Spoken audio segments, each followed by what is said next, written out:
वालेकुम। Welcome to our YouTube channel जिश study portal. तो आज के लेक्चर में हम देखेंगे पीआरसी 1 जो हमारा चल रहा है आजकल, business writing and comprehension skills का चैप्टर नंबर 2। इसमें आज का हमारा टॉपिक है business letter and its parts. अब सबसे पहले तो ये जानना ज़रूरी है कि बिजनेस लेटर होते क्या हैं, ठीक है। और नेक्स्ट हम इसमें देख रहे होंगे कि इसका फॉर्मेट क्या है लिखने का, कि आप एक बिजनेस लेटर किस तरह से लिख सकते हैं, उसके क्या-क्या पार्ट्स हैं और उनकी हम मज़ीद जो है वो एक्सप्लेनेशन इस लेक्चर में देख रहे होंगे। इंशाल्लाह लास्ट में आपको एक फॉर्मेट बना बनाया दिखाऊँगा भी कि एक बिज़नेस लेटर किस तरह से होता है, किस शेप का होता है, और उसमें ये जो पार्ट्स हम डिस्कस करेंगे, उसमें हम वो अप्लाई भी करके देखेंगे कि हाँ, क्या चीज़ जो चीज़ें हमने पढ़ी हैं या इस लेक्चर में हम देख रहे हैं, क्या वो उस लेटर में मौजूद भी हैं या नहीं। तो लेक्चर स्टार्ट करने से पहले जल्दी से चैनल को सब्सक्राइब कर लें और वीडियो को लाइक कर दें ताकि आपको मज़ीद इसी तरह के इंटरेस्टिंग वीडियोस, इंटरेस्टिंग लेक्चर्स मिलते रहें। तो चलिए स्टार्ट करते हैं। तो सबसे पहले लेटर होता क्या है, बिज़नेस लेटर क्या है? मैं वैसे ही आप लोगों को बता दूँ कि एक बिज़नेस लेटर होता क्या है। बिज़नेस लेटर कोई भी एक कंपनी, कोई भी एक ऑर्गेनाइज़ेशन, ठीक है, किसी दूसरी कंपनी या ऑर्गेनाइज़ेशन को भेजती है। इस तरह से भी भेज सकती है, क्लाइंट्स को भेजा जा सकता है, कस्टमर्स को भेजा जा सकता है। लेकिन ज़्यादा फॉर्मली ये यूज़ ऑर्गेनाइज़ेशन टू ऑर्गेनाइज़ेशन या कंपनी टू कंपनी यूज़ हो रहा होता है। अब किस तरह से? फॉर एग्ज़ाम्पल अगर आपने कोई किसी दूसरी कंपनी से या ऑर्गेनाइज़ेशन से मीटिंग वगैरह करनी है या कोई डील वगैरह करनी है, ठीक है? या कोई आप बिज़नेस के पार्टनरशिप करना चाहते हैं या कुछ भी बिज़नेस के हवाले से जो भी काम होगा आपको दूसरी ऑर्गेनाइज़ेशन के साथ, आप उसको एक लेटर लिखेंगे, ठीक है? उसका नाम क्या होगा? Business letter. अच्छा, अब सबसे पहले तो लेटर क्या होता है? यहाँ पे हम देखेंगे कि व्हाट इज़ लेटर, कि एक लेटर क्या चीज़ है? इसको हम इसकी थोड़ी-सी डेफ़िनेशन यहाँ पे देख रहे होंगे। तो वो कहता है a business letter is a formal letter. Informal नहीं है, फॉर्मल लेटर है, क्योंकि ये आउटसाइड द कंपनी मूव कर रहा है ना, एक कंपनी से दूसरी कंपनी की तरफ मूव करता है, यानी भेजा जाता है, सेंड किया जाता है, तो ये फॉर्मल लेटर हुआ। इनफॉर्मल होता कि अगर वो इनफॉर्मली तौर पर यानी कंपनी के अंदर ही किसी एक डिपार्टमेंट से दूसरे डिपार्टमेंट को भेजा जाता। अच्छा, a business letter is a formal letter unlike a resume और cover letter. It can be more than 1 page. अब बिज़नेस लेटर ये नहीं है कि एक पेज का होगा सिंपल, एक से ज़्यादा पेजेज़ का भी हो सकता है और होता है, ठीक है? क्योंकि रिज़्यूम और कवर लेटर की तरह नहीं है, क्योंकि ये एक-एक पेजेज़ पर मुश्तमिल होते हैं। आपकी सीवी जो है वो भी जा सकती है, एक से ज़्यादा पेजेज़ पे जाती है, लेकिन जो रिज़्यूम होती है, आपका रिज़्यूम है वो एक पेज पे ही होना चाहिए और होता भी है। लेकिन वो कहता है रिज़्यूम और कवर लेटर की बजाय जो हमारा लेटर होता है, बिज़नेस लेटर होता है, वो एक से ज़्यादा पेज पर मुश्तमिल होता है। And it is likely to contain 10 parts. 10 भी हो सकते हैं, कम भी, 1-2 कम भी हो जाएगा, कोई मसला नहीं है, ठीक है? अच्छा, अब इसके पार्ट्स भी, क्योंकि इसने यहाँ पे ज़िक्र कर लिया, तो हम इसके यहाँ पे पार्ट्स भी देखेंगे कि वो कहता है कि इसमें जो लाइकली है जो, ठीक है? अमूमी तौर पर इसके 10 पार्ट्स होते हैं इस लेटर के, जो कि हमारा बिज़नेस लेटर होता है। अच्छा जी।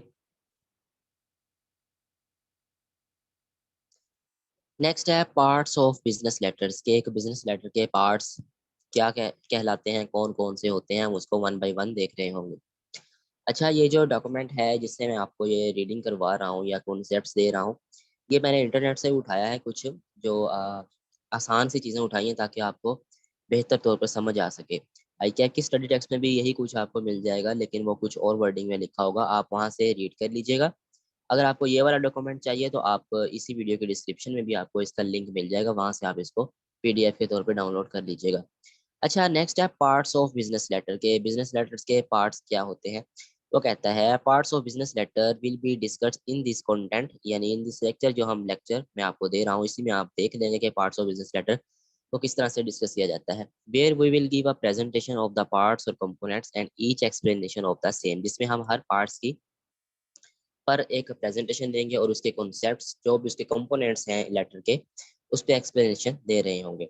अच्छा, सबसे पहला पार्ट है जी जो कि बिजनेस लेटर का कहलाता है, वो है आपका हेडर। What is header? इसमें हम देखेंगे एक बिजनेस लेटर में हेडर की क्या अहमियत है और हेडर क्या होता है, ठीक है? तो यहाँ पे वो कहता है it is also known as letter head. अब जिस तरह आपकी बॉडी है तो आपका एक हेड है, यानी आपका माइंड है, जो भी आपका दिमाग है, यानी जिसे आसान लफ्ज़ों में कह लो जो आपकी खोपड़ी है, ठीक है? इसी तरह से किसी भी लेटर का लेटर हेड जो कहलाता है वो कहलाता है आपका हेडर। ये बात याद रखनी है, एज एमसीक्यूज भी आपको पूछा जा सकता है कि it is also known as letter head. लेकिन ये मुझे सुनने में आ रहा है कि मे बी एग्जाम्स में आपको लेटर दिखाया जाए और उसके पार्ट्स वगैरह पूछे जाएं या आपसे लेटर बनवा ही ना लिया जाए, तो इस तरह का कुछ भी आपसे चक्कर हो सकता है। तो आपने ये याद रखना है कि एक लेटर का फॉर्मेट किस तरह से होता है, लेटर को किस तरह से लिखते हैं, उसके कौन कौन से पार्ट्स होते हैं और वो पार्ट्स कहाँ कहाँ पे किन प्लेसेस पे यूज होते हैं। अच्छा, it is also known as letter head, इसको आप एज एमसीक्यूज याद रख सकते हैं। It consist of the name और number of fax number of the writer. ठीक है, ऑफ द राइटर। क्या इसमें जो होता है आपका राइटर होता है उसका नेम या फिर नंबर होता है या फिर fax number of the writer होता है। फैक्स नंबर यानी एक ऐसा कॉन्टैक्ट नंबर ही आ जाता है। सम पीपल में यूज द एड्रेस, कुछ लोग जो होते हैं वो एड्रेस या फिर अपनी कंपनी का या ऑर्गेनाइजेशन का लोगो यूज करते हैं। ठीक है, लोगो क्या होता है जी, उस कंपनी की एक पहचान होती है, एक यूनिक साइन होता है। ठीक है, वो किसी भी ऑर्गेनाइजेशन के लिए मुख्तलिफ होते हैं। आपने देखे होंगे कि जैसे अब मैं वाल्स का, अगर जो वाल्स आइसक्रीम में है उनका भी एक साइन होता है जिसपे डब्ल्यू बना होता है। इसी तरह से और भी बहुत सी ऑर्गेनाइजेशन होते हैं जिनके डिफरेंट साइन होते हैं। अच्छा, नेक्स्ट कहता है as the receiver needs to know who the sender is, this part of the business letter play a significant role. अच्छा, अब वो कहता है अब अगर रिसीवर जो है जिसके पास लेटर गया है वो जानना चाहे कि ये लेटर किसकी तरफ से आया है, तो उसको किस तरह से पता चलेगा? उसको हेडर से ही पता चलेगा। क्यों? क्योंकि हेडर एक लेटर हेड है जिसमें जो हमारा सेंडर होता है, जो लेटर भेज रहा होता है, उसका नेम मौजूद है या नंबर मौजूद है या उसका कॉन्टैक्ट नंबर मौजूद होता है या उसका लोगो मौजूद होता है या एड्रेस। ये हमने 5 चीज़ें इसमें देखी हैं। उससे उसकी पहचान हो जाती है कि हाँ, आया ये लेटर किसने हमें भेजा है। सो हेडर जो होता है ये एक इम्पोर्टेंट रोल प्ले कर सकता है ये जानने में रिसीवर को कि ये लेटर किसकी तरफ से आया है। Next, what is date? What is date in business letter? कि एक बिजनेस लेटर में डेट का क्या मामला है, डेट क्यों ज़रूरी है?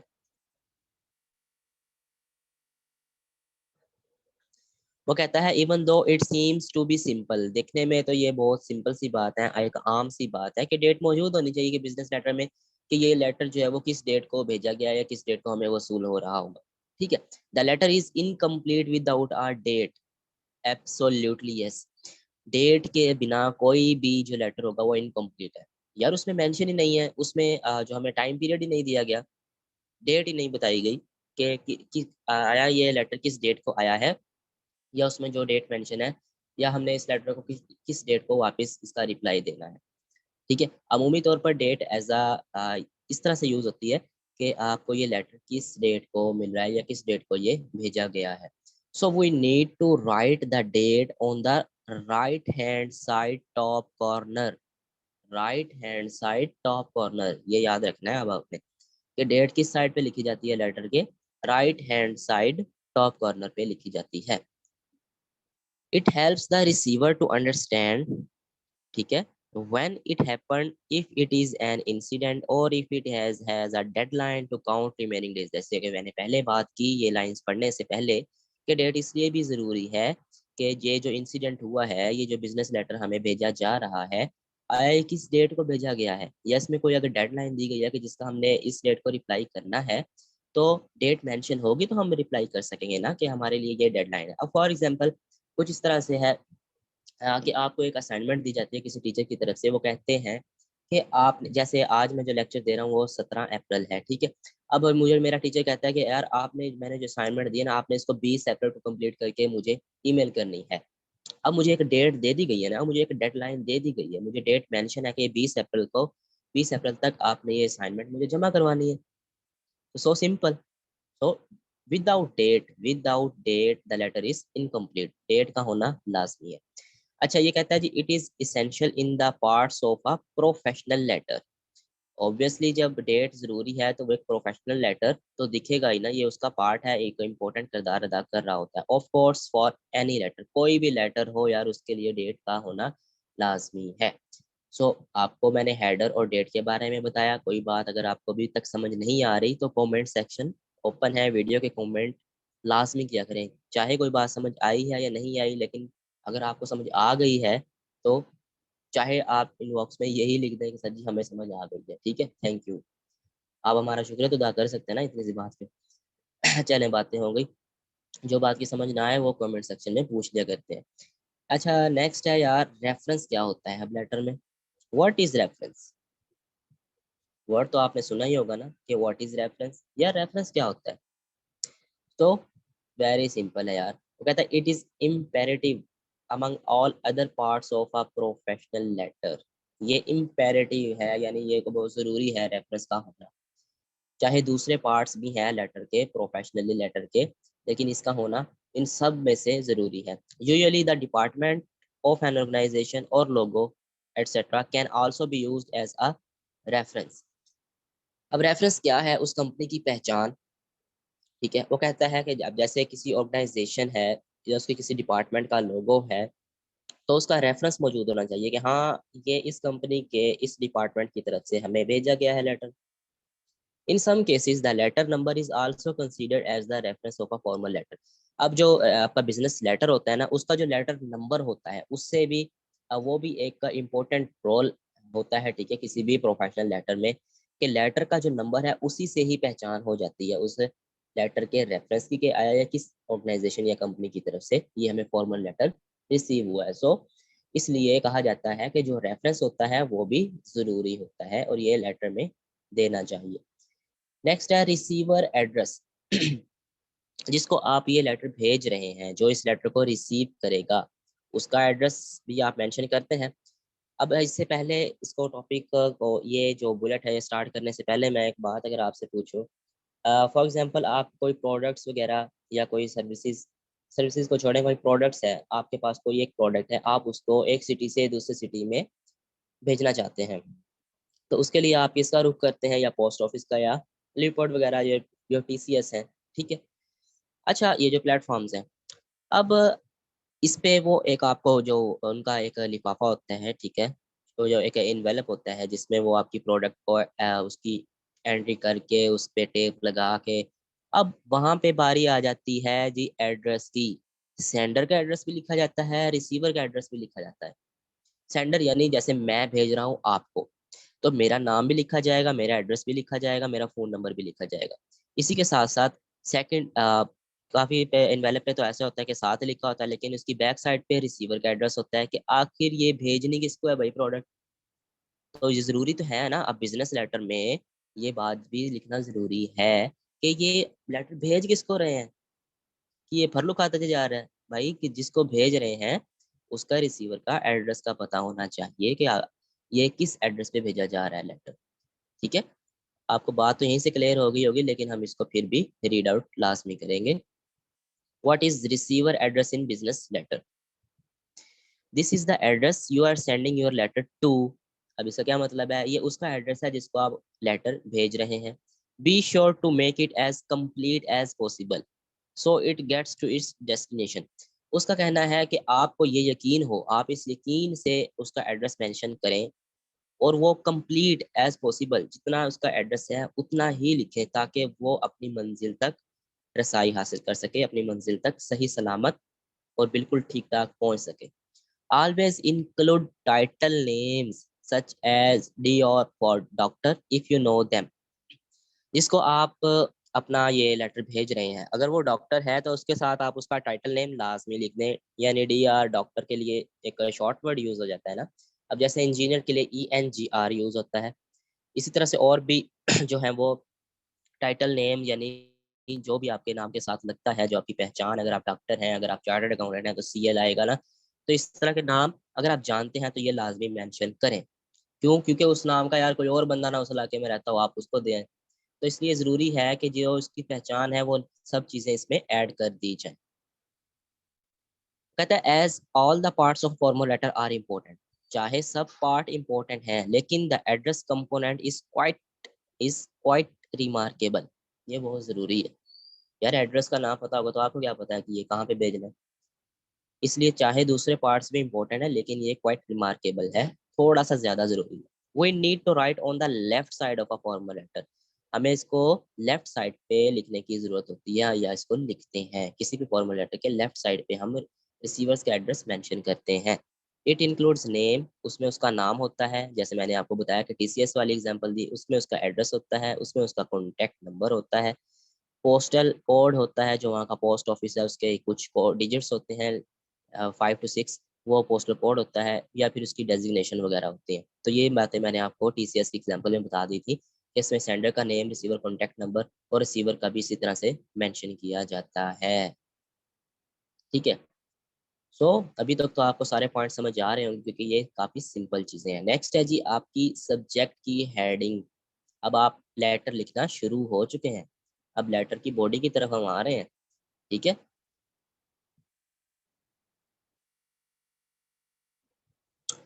अच्छा, अब हम जैसे कोई ईमेल करते हैं, ये मैं पढ़ाने से पहले आपको एक एग्जांपल दे देता हूँ। आप कोई जीमेल यानी ईमेल आप किसी एक शख्स को भेजते हैं या किसी इंस्टीट्यूट को भेजते हैं, या जिसको भी एक ईमेल सेंड करते हैं। सो सबसे पहले जो ईमेल का फॉर्मेट है, मैं ईमेल का फॉर्मेट थोड़ा सा इस पॉइंट को बताने के लिए आपको कर रहा हूँ कि जैसे आप कोई भी एक ईमेल लिखते हैं तो उसमें सबसे पहले आता है टू, कि आप किसको भेज रहे हैं। जो हमने ऊपर रिसीवर का एड्रेस देख लिया है, अब जो उसमें रिसीवर का ईमेल होगा हम उसमें वो लिखते हैं ना। ठीक है। फ्रॉम एक होता है, फ्रॉम एक होता है टू। फ्रॉम है कि किसकी तरफ से भेजा जा रहा है, टू है कि किसको भेजा जा रहा है। ये तो चीजें होगी। अब जो ईमेल का फॉर्मेट है उसमें भी एक मेंशन होता है subject. What is subject line, what is subject heading. सब चीजें सेम ही है। अब जिस तरह से ईमेल में सब्जेक्ट होता है, उसका क्या मतलब है कि भाई जो आप नीचे इतनी बड़ी कहानी गढ़ेंगे, अभी इतनी बड़ी कहानी लिखेंगे ईमेल में, उसका मेन पॉइंट, उसका मेन कीवर्ड क्या है, उस सब का मजमुआ एक लाइन में, आप शॉर्ट लाइन में, ब्रीफ लाइन में बयान करते हैं। वो क्या है? वो होता है जी आपका सब्जेक्ट। जो आप इतना बड़ा मजमून लिख रहे हैं बैठ के, उसका आखिरकार उसका जो शॉर्ट, सबसे शॉर्ट कीवर्ड है वो क्या है। अब फॉर एग्जांपल आपकी PRC 1 की बुक है, business writing and comprehension skills. अब इसमें कितने सारे चैप्टर हैं? 5-6 चैप्टर्स हैं।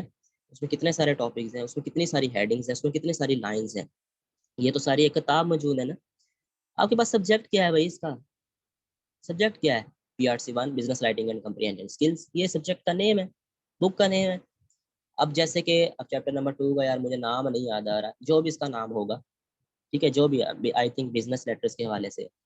अब इसमें हम ये काफ़ी सारी चीज़ें पढ़ रहे हैं ना, सब्जेक्ट हेडिंग, पार्ट्स, लेटर्स के पार्ट्स पढ़ रहे हैं, आगे भी हमने मेमोज वगैरह को देखना है, रिपोर्ट्स वगैरह को देखना है। तो ये सारी चीज़ें एक चैप्टर के कंटेंट है, लेकिन इस चैप्टर का सब्जेक्ट क्या है, जो मेन हेडिंग वो क्या है, इस चैप्टर का नेम है यार, business letter and its types, I think ये है।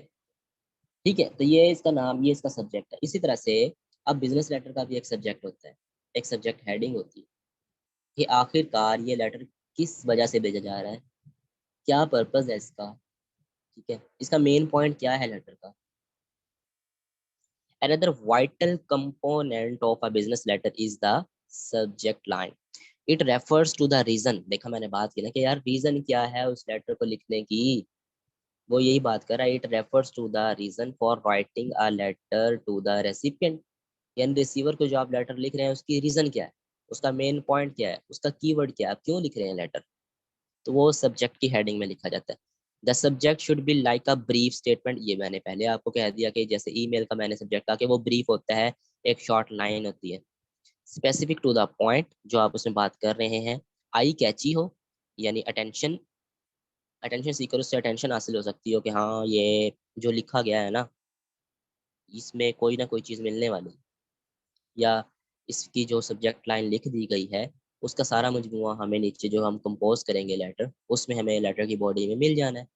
अंडरस्टैंडेबल, उसकी समझ आती हो। एंड स्ट्रेट फॉरवर्ड हो, सीधा हो, उसमें कोई ऐसे जार्गन वर्ड्स या कॉन्सेप्चुअल वर्ड्स ना यूज हो जिसकी अगले बंदे को समझ ही ना आए। इस तरह से वो कहता है जो किसी भी लेटर की हेडिंग होती है उसको शॉर्ट होना चाहिए, ब्रीफ होना चाहिए, उसमें एक रीजन मौजूद होनी चाहिए ये लेटर क्यों लिखा गया, और इसके साथ साथ उसकी समझ आती हो, स्पेसिफिक टू द पॉइंट हो और स्ट्रेट फॉरवर्ड हो। अच्छा, अब ये दो पार्ट्स जो हैं वो ये एज MCQs भी आ सकते हैं कि जो लेटर की, जो बिजनेस लेटर की सब्जेक्ट की हेडिंग होती है वो बी इन बोल्ड करेक्टर्स, वो बोल्ड करेक्टर्स में हो। अब बोल्ड किस तरह से होते हैं? बोल्ड होते हैं, आप कोई भी वर्ड लिखते हैं उसको सिलेक्ट करके, फॉर एग्जांपल जैसे मैंने इसको सिलेक्ट किया क्योंकि PDF है मैं इसमें नहीं कर सकता, तो आप लैपटॉप की स्क्रीन पे कंट्रोल जो की होती है उसको प्रेस करके रखेंगे, और बी, जो बी है, ए से आगे बी है, ठीक है, जो बी आता है उसको प्रेस कर देंगे तो कोई भी चीज़ जो बोल्ड हो जाएगी, यानी ब्लैक ज़्यादा हो जाएगी। ठीक है। तो इसको कहते हैं जी बी इन बोल्ड कैरेक्टर्स, उसको बोल्ड कैरेक्टर्स में होना चाहिए, और नॉट बी अंडरलाइन, उसको अंडरलाइन नहीं करना, उसके नीचे लाइन नहीं लगानी। ये दो बातें आपने लाजमी याद रखनी है कि किसी भी बिजनेस लेटर की सब्जेक्ट हेडिंग को लिखते वक्त उसको अंडरलाइन नहीं करना और उसको हमेशा बोल्ड कैरेक्टर्स में लिखना है। समझ आ गई है? चलिए फिर नेक्स्ट चलते हैं। नेक्स्ट है जी हमारा salutation. What is salutation in letter? अजीब सा वर्ड है ना वैसे, यार ये सैल्यूटेशन क्या है? अच्छा जी देख लेते हैं जी क्या है। इसको हम एग्जाम्पल के थ्रू भी देखेंगे ताकि थोड़ी सी आपको ज़्यादा समझ आ जाए। ठीक है। अच्छा जी अब आते हैं जी सैल्यूटेशन की तरफ। सैल्यूटेशन क्या है? वो कहता है salutation is also term as greeting और विशिंग। ग्रीटिंग सलाम दुआ करना, और विशिंग विश करना। यार लेटर के स्टार्ट में आपने लिखना डियर सर, विशिंग है ना, प्यार से बुला रहे हैं डियर सर, अस्सलाम वालेकुम, हेलो, ये चीज़ें ऐसी चीज़ें, मिस्टर, मिस्टर जीशान। ठीक है, इस तरह से जो चीज़ें यूज़ होंगी लेटर के स्टार्ट, लेटर की बॉडी को लिखते वक्त, जो आप उसमें लेटर कंपोज कर रहे हैं, ठीक है, उससे पहले आप कोई एक विशिंग या ग्रीटिंग शो करवाना चाहते हैं तो उसे बोलते हैं सैल्यूटेशन। ठीक है। कहता है salutation is termed as greeting और wishing before starting to write the content of the letter. मैंने कहा ना लेटर स्टार्ट करने से पहले पहले आप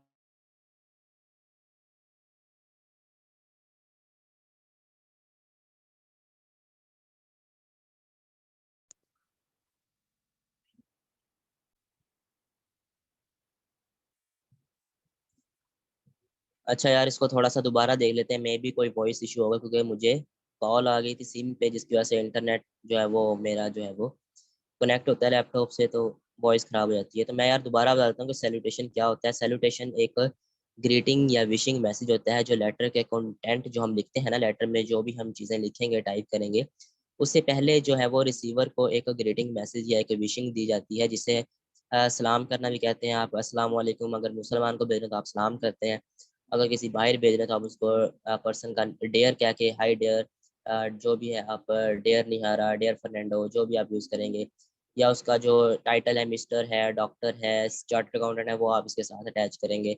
तो देखें हम इसको रीडिंग करते हैं। जो salutation is termed as greeting और wishing before starting to write the content of the letter. The sender will greet the receiver based on their age and relationship. और अगले बंदे की एज और रिलेशनशिप को देखते हुए कि आपका क्या उससे रिलेशनशिप है, आप उसको एक ग्रीटिंग मैसेज देते हैं या विश करते हैं उसको। It often begins with dear, जैसे मैंने पहले बात की है डेयर, और उसके आगे उसका पर्सन नेम आ जाता है, जैसे डेयर जिशान, डेयर इस्माइल, जो भी है। तो once again be sure to include the person's title, जैसे हमने पहले भी बात की थी पर्सन का टाइटल ऐड करते वक्त। इफ़ यू नो, अगर आप जानते हैं तो आप लाजमी यूज़ करें डॉक्टर, मिस्टर, मिसिज, एमएस वगैरह। If you are unsure about the person's title, लेकिन अगर आप अनश्योर हैं, आपको नहीं पता कि आखिर पर्सन का टाइटल क्या है, ठीक है, कि वो लड़की है, लड़का है, मिस्टर यूज़ होगा, मिसिज यूज़ होगा या एमएस यूज़ होगा, ठीक है, तो उसके बारे में वो कहता है अगर आप नहीं जानते तो आप क्या यूज करेंगे, then just use their first name, जो उसका जो भी नेम होगा। फॉर एग्जांपल मेरा ना फर्स्ट नेम है जीशान, तो मैं जीशान लिख दूंगा, डियर जीशान। ठीक है। अगर कोई लड़की है तो जैसे कोई भी जैसे लड़की का नाम आमना है तो आप उसे मिस आमना। हाँ अगर आप अब ये भी, अब इसमें ये भी बात होती है आखिरकार वो अगर मैरिड है तो मिस यूज होगा, अगर वो अनमैरिड है तो क्या यूज होगा। तो इसका मुझे भी नहीं पता, सीधी सी बात है। ठीक है, आप गूगल कर लीजिएगा, लेकिन जहाँ तक मेरा नॉलेज जो कह रहा है कि अगर वो अनमैरिड होगी तो उसके लिए एम एस यूज होगा, जैसे ये वर्ड यहाँ पे लिखा है आई थिंक। ठीक है, अगर तो वो मैरिड है तो उसके लिए फिर मिसेज यूज हो जाएगा। सो इस तरह का थोड़ा सा ना फर्क आ जाता है, तो आप ये लाजमी चेक कीजिएगा गूगल से। अच्छा अब इसके हम एग्जांपल के थ्रू देखते हैं। वो कहता है you would use only the person first name if the person you are writing to is Jordan. वो कहता है हमेशा उस पर्सन का या रिसीवर का पहला नेम जो एक होता है फर्स्ट नेम, एक होता है मिडिल नेम, एक होता है सेकंड नेम। ठीक है। अब जैसे मैं अगर यूज करूँ कोई नाम, जैसे कह लेते हैं कि मोहम्मद शाहिद अफरीदी, तीन वर्ड्स आ गए हैं ना, लेकिन इसमें मोहम्मद जो है वो ऐसे इसका एम जो है वो काउंट नहीं हो रहा होता, इसमें अब फर्स्ट नेम जो है वो शाहिद आ जाएगा। अब जैसे एक नाम है कि फ़हीम ताहिर बाजवा, तीन वर्ड्स आ गए ना, अब इसमें Faheem first name, Tahir middle name, Bajwa second name यानी थर्ड नेम जिसे लास्ट नेम भी बोलते हैं। वो कहता है you would use only the person first name if the person you are writing to is Jordan and you don't know whether they identify as male और female. अब बाहर के जो कंट्रीज हैं, जो फॉरेन कंट्रीज हैं, वहाँ पे जॉर्डन की किसी मेल का भी नाम है, फीमेल का भी नाम होगा। तो वो कहता है आप नहीं जानते अगर, ठीक है, कि उसकी आइडेंटिटी को, कि वो मेल है या फीमेल है या नॉन बाइनरी है, तो आप हमेशा जो है वो उसका सिर्फ फर्स्ट नेम यूज कर दो। इससे ना ये होगा कि भाई वो मेल है कि जो आप, फीमेल है, नॉन फीमेल है, कस्टम है, नॉन बाइनरी है, उसका पहला नेम हमेशा यूज कर दो, फिर भी ठीक है, काम चल जाता है। तो ये चीजें हैं, तो सैल्यूटेशन हमेशा यूज करें अपने बिजनेस लेटर में। वो कहता है the salutation always ends with a colon symbol. ये बात हमेशा आपने याद रखनी है। अच्छा, कॉलन सिंबल का अगर नहीं पता चल रहा तो जो आपका लैपटॉप है उस पे वन का जो वर्ड है, जो वन वाला बटन है उस पे आपको नजर आ जाएगा, एक के ऊपर लिखा होता है। अच्छा, नेक्स्ट है जी आपका body. What is body in business letter?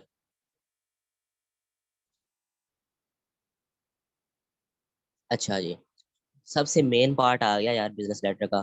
थोड़े से आप भी अटेंटिव हो जाओ, अगर बोर हो रहे हो तो फ्रेश हो जाओ, कोई मुंह हाथ धो लो दोबारा से। अच्छा जी, क्या है जी? ये कहता है it is the heart of all the parts of a business letter. Book पे अगर आप रीडिंग कर रहे हैं ना भाई, ऊपर स्टार लगा लो, ठीक है, इस या इसको सर्कल कर लो या अंडरलाइन कर लो। Important MCQs. It is the heart of all the parts of a business letter. जितने भी बिजनेस लेटर के हम पार्ट्स यहाँ पढ़ रहे हैं, उनका जो हार्ट कहलाता है, जो दिल कहलाता है, वो बॉडी कहलाता है, ठीक है। बॉडी पार्ट, जो लेटर के दरमियान में जो कंटेंट लिखना है उसको बॉडी बोलते हैं। It is the main content that a sender needs to convey the recipient. ये वो मेन कंटेंट है जो एक सेंडर, जो अपने रिसीवर्स को उसकी अटेंशन हासिल करने के लिए, उसको मैसेज कन्वे करने के लिए, उसको मैसेज पहुंचाने के लिए, वो मेन कंटेंट जो वो यूज करता है वो बॉडी कहलाता है। So it should B clear, इसको क्लियर होना चाहिए, स्ट्रेट फॉरवर्ड होना चाहिए, इसकी समझ आती हो और वो फॉर्मल भी हो। इनफॉर्मल तरीके से बात नहीं करनी। हाँ और भाई मेरे प्यारे भाईजान, क्या हाल चाल है? मैंने सुना है आपकी कंपनी बहुत अच्छी जा रही है, मैं चाहता हूँ कि मैं इसके साथ कोलैबोरेट कर लूँ।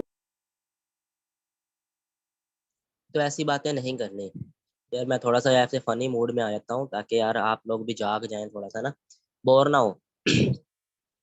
तो इस तरह की बातें नहीं करनी, उसको फॉर्मल बनाएं। जैसे आप फॉर्मल वे में किसी अजनबी से बात करते हैं ना, बड़ी इज्जत के साथ किसी बुजुर्ग के साथ बात करते हैं ना, उस तरह से बात करें अपने लेटर में कि सर, के डियर सर, मुझे आप लोगों की जो कंपनी है इसमें जो आपकी, अगर इसको देखा जाए इकोनॉमिक सिचुएशन के हवाले से या बिजनेस प्रॉफिट के हवाले से, तो ये बहुत अच्छी सतह पर गामजन है। मैं चाहता हूँ कि हम भी इसमें अपना थोड़ा सा हिस्सा डाल लें, मतलब इसके साथ हम कोलैबोरेट कर सकें, ताकि हम दोनों कंपनीज या दोनों ऑर्गेनाइजेशन का प्रॉफिट इंक्रीज हो सके। इससे आपको भी फायदा हो और हमें भी फायदा हो।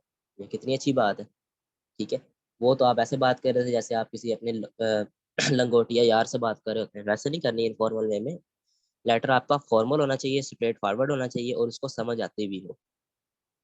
फिर वो कहता है the body of the letter is generally categorised into three parts. जो बॉडी होती है किसी भी लेटर की, वो तीन पार्ट्स पर मुश्तमिल होती है। They are as follows. कौन कौन से वो तीन पार्ट्स हैं उसको हम देखेंगे कि बॉडी के तीन पार्ट्स कौन से होते हैं। सबसे पहला है जी ओपनिंग लाइन। यार यहाँ पे थ्री बता दिए हैं और लिखे यहाँ पे दो हैं। चलो मैं बताता हूँ आपको। वो कहता है they are as follows opening lines. What is opening line? किसी भी बिजनेस लेटर की ओपनिंग लाइंस क्या कहलाती है? जिससे आपने उस लेटर के कंटेंट को स्टार्ट करना है। वो कहता है the opening line should be the introduction of the sender. यानी जो आप यानी मैं कोई भी लेटर अगर किसी रिसीवर को भेजूंगा ना, तो ओपनिंग लाइन जो मैं लिखूंगा, मैं अपना इंट्रोडक्शन करवाऊंगा कि मैं कौन हूँ, मैं क्या करता हूँ, मैं इस कंपनी में क्या हूँ, इस डिपार्टमेंट में क्या हूँ, मैनेजर हूँ, सीईओ हूँ, जो भी हूँ। If new and formal greetings and wishes will be there in the first paragraph. यानी आप उसको थोड़ा से मजे चस्के वगैरह लगाएंगे पहली लाइंस में। ओपनिंग लाइंस ये कहलाते हैं। फिर नीचे आ जाते हैं जी मेन कंटेंट। जो आपकी मिडल में आ जाता है। The sender should write the actual message. अब बारी आई है उस मैसेज की जिसका बिजनेस लेटर का हमने कब से रोला डाला हुआ है। अब बारी आई है कि उस मैसेज को किस तरह से लिखते हैं। वो एक्चुअल मैसेज जो लिखा जाता है वो मेन कंटेंट कहलाता है, वो किस में आता है, वो बॉडी पार्ट में आता है। Clearly in a formal way में लिखना है, बताना है अपना message. It should be the main point that needs to be conveyed to the recipient. इसमें वो मेन पॉइंट शामिल होने चाहिए जो आप किसी रिसीवर को बताना चाह रहे हैं। The message should be proper.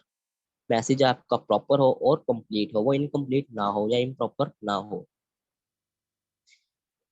Next, इसमें जो तीसरा पार्ट नहीं बताया, आई थिंक सो डैट, वो होगा जी आपकी क्लोजिंग लाइंस यानी एंडिंग लाइंस। आप लेटर का जो कंटेंट होगा उसको क्लोज किस तरह से कर रहे होंगे।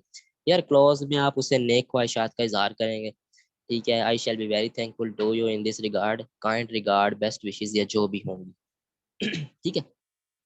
नेक्स्ट जो पार्ट आता है किसी भी बिजनेस लेटर का, वो आता है जी आपका क्लोज। What is close. अब लेटर को क्लोज करने लगे हैं, ठीक है। जहाँ तक मेरा ख्याल है ये क्लोज जो है वो यहीं पे ऐड होना चाहिए था, जो हमने ऊपर तीन बातें की हैं। चले इसको भी पढ़ लेते हैं। वो कहता है it is the concluding part of the whole letter. अब सारा लेटर खत्म हो गया, अब उसको कंक्लूड करना है, ठीक है। जैसे कोई बंदा फोत हो जाता है तो उसके जो दफन वगैरह का अब उसको उठाने लगे हैं और कब्र में दफनाने लगे हैं, ठीक है। और इस तरह से लेटर को भी अब कंक्लूड तो करना है ना। It depends on the salutation. ये अब देखें, मजे की बात आ गई कि ये सैल्यूटेशन पे डिपेंड करता है। ये ग्रीटिंग्स जो विशेस आपने स्टार्ट में दी थी उस पर डिपेंड करता है। Which is based on age and relationship of the recipient. It is also written politely, ठीक है। इसको पोलाइटली नरमी वाले अंदाज में आपने लेटर को क्लोज करना है, ठीक है। जैसे आपने ऊपर कहा था कि डेयर जिशान, फिर अपनी ओपनिंग लाइन में लिख दिया होगा कि मैं ये हूँ वो हूँ, हम ये करना चाहते हैं। आपने मेन कंटेंट भी बता दिया। अब इसको क्लोज कैसे कर रहे हैं। मैं आपसे बहुत उम्मीद करता हूँ कि आप मेरी बात पर गौर करेंगे और आप मुझे अपना बिजनेस पार्टनर बनाएंगे। मैं आपका बहुत शुक्रगुजार हूँगा। भाई ये है जी आपकी क्लोजिंग एंड हो गया ना। अब इसको कंक्लूड मैंने कर दिया। नेक्स्ट आ जाता है जी signature line. What is signature line in business letter. Very important कि आखिर से ये सिग्नेचर लाइन क्या होती है भाई। अच्छा जी, देख लेते हैं व्हाट इज सिग्नेचर लाइन। बस आई थिंक दो पार्ट रह गए हैं, फिर आपकी भी जान छूट जाएगी इस लेक्चर से। While explaining all the parts of a business letter, जब आप सारे बिजनेस लेटर्स के पार्ट को बयान कर आए हैं, जैसे मैं अब आपको एक्सप्लेन कर आया हूँ, one should give more stress on this part. तो थोड़ी सी तवज्जो कहता है, थोड़ी सी परेशानी इस बात पर भी ले लें। Because a message without a proper signature is not valid. वही बात हो गई कि without signature the business letter is incomplete, is invalid. जब तक सिग्नेचर लाइन नहीं होगी आपका जो बिजनेस लेटर है वो किसी खाते में नहीं है। अगर बिजनेस लेटर पे आपके प्रॉपर सिग्नेचर मौजूद है तो फिर वो वैलिड है, फिर वो ठीक भी है। So the signature play a very vital role in this part of a formal letter. It includes, अब इसमें क्या क्या चीजें आ जाती हैं सिग्नेचर लाइन में। आपका नेम, कॉन्टैक्ट एंड डेजिग्नेशन। आपका ओहदा क्या है, आप मैनेजर हैं, सीईओ हैं, एम्प्लॉय हैं, एम्प्लॉयर हैं, वर्कर हैं, जो भी हैं, सिग्नेचर लाइन में वो चीजें ऐड हो जाएंगी। We should note that the surname is also essential. What is surname? अब पूरा नाम लिखना है। लड़के का नाम है फहीम ताहिर, फहीम ताहिर ही लिखेंगे। फहीम तो पहला नेम आ गया, तो सर नेम भी वो कहता है कि लाजमी आए, यानी ताहिर भी लाजमी आ जाए, तो आप फहीम ताहिर ही लिखेंगे। ये जरूरी होती है सिग्नेचर लाइन में लिखना, आपका कंप्लीट नाम आना चाहिए। ठीक है जी, सिग्नेचर लाइन भी समझ आ गई, इसके बगैर लेटर इनवैलिड है। So the last one is enclosure. What is enclosure. Enclosure आपका जो है वो क्लोज से मिलता जुलता ही है, लेकिन जो जो चीज़ें इसमें हमने जिस चीज़ों पे मुआयदा हुआ होगा वो सारी चीज़ें हम इसमें देख लेंगे किसी भी लेटर की। वो कहता है it is the part of formal letter that may or may not exist for all the business letter. ये सब लेटर्स के लिए, सब बिजनेस लेटर के लिए ज़रूरी होता भी है और नहीं भी होता, चॉइस पे आ गया। It is a process of enclosing the required document, यानी उस लेटर के साथ आप जो चीज़ें अटैच करेंगे ना, इसकी एक ना मजे की एग्जांपल देता हूँ, लेकिन हम इसकी पहले रीडिंग कर लें। In case of application invoices registration offer letter वगैरह वगैरह। फिर वो नीचे जाके कहता है the sender needs to attach the document to the business letter, it is applicable for both the soft and hard copy. चलो जी खत्म। अच्छा, अब हम इसकी देखते हैं एग्जांपल। यार एक स्कॉलरशिप आया, जैसे आई कैप का भी स्कॉलरशिप आता है, स्टूडेंट एंडोमेंट फंड के नाम से। आप उसमें अपनी सारी इन्फॉर्मेशन देते हैं आई कैप को। आपने एक फॉर्म फिल करना होता है। उसके बाद आई कैप आपसे कहता है कि लास्ट मंथ का इलेक्ट्रिसिटी का बिल भी अटैच करें। करें। 6 मंथ की बैंक स्टेटमेंट भी लगाएं। लगाते हैं। उसके बाद जी आपने जो बे फॉर्म है, जो शनाख्ती कार्ड की कॉपीज हैं, वो भी साथ अटैच करें। करते हैं। तो ये भाई ये क्या है? ये एनक्लोजर है। फिर आई क्या कहता है, इसको सारों को स्टेपलर करके मुझे इस एड्रेस पे भेजो, पोस्ट करो। तो वो भी आप करते हैं। तो भाई ये एनक्लोजर ही है ना, जो आपने डॉक्यूमेंट साथ अटैच किए हैं, ये आपके एनक्लोजर है। अब बिजनेस लेटर के साथ जो भी आप डॉक्यूमेंट्स वगैरह अटैच करेंगे, चाहे वो रिपोर्ट्स हैं, इन्वॉइसेस हैं, एप्लीकेशंस हैं, रजिस्ट्रेशंस हैं, जो भी उसमें जितनी भी चीज़ें आ जाएंगी ना, ऑफर लेटर्स हैं, जो लेटर एक्नॉलेजमेंट लेटर्स हैं, जो भी आ जाएंगे, वो आपने सॉफ्ट कॉपी में या हार्ड कॉपी में लेटर के साथ जो है वो अटैच करने होते हैं। सॉफ्ट कॉपी में ऐसे है कि आप उसको एक पीडीएफ या वर्ड की फॉर्म में बना के लेटर के साथ अटैच कर देंगे। हार्ड में है, आप उसकी फोटो कॉपीज करवाएंगे पेजेस की सूरत में, फिर उसको अटैच करके अगली ऑर्गेनाइजेशन में भेजेंगे। तो वो कहता है ये देखें जी, रिज्यूम हो गया, कॉपी सर्कुलेशन होगी, या पोस्ट की जो भी स्क्रिप्ट है, जो भी आपने उसमें बताया, उसकी एक स्क्रिप्ट होती है, उसकी लाइंस होती हैं। तो ये था जी एनक्लोजर। अब सबसे मेन पॉइंट की अब आ चुके हैं, sample of a business letter. इसमें हम देखेंगे एक बिजनेस लेटर क्या होता है, जो जो पार्ट्स हमने देखे हैं, क्या उसमें मतलब क्या क्या चीज़ें होनी चाहिए।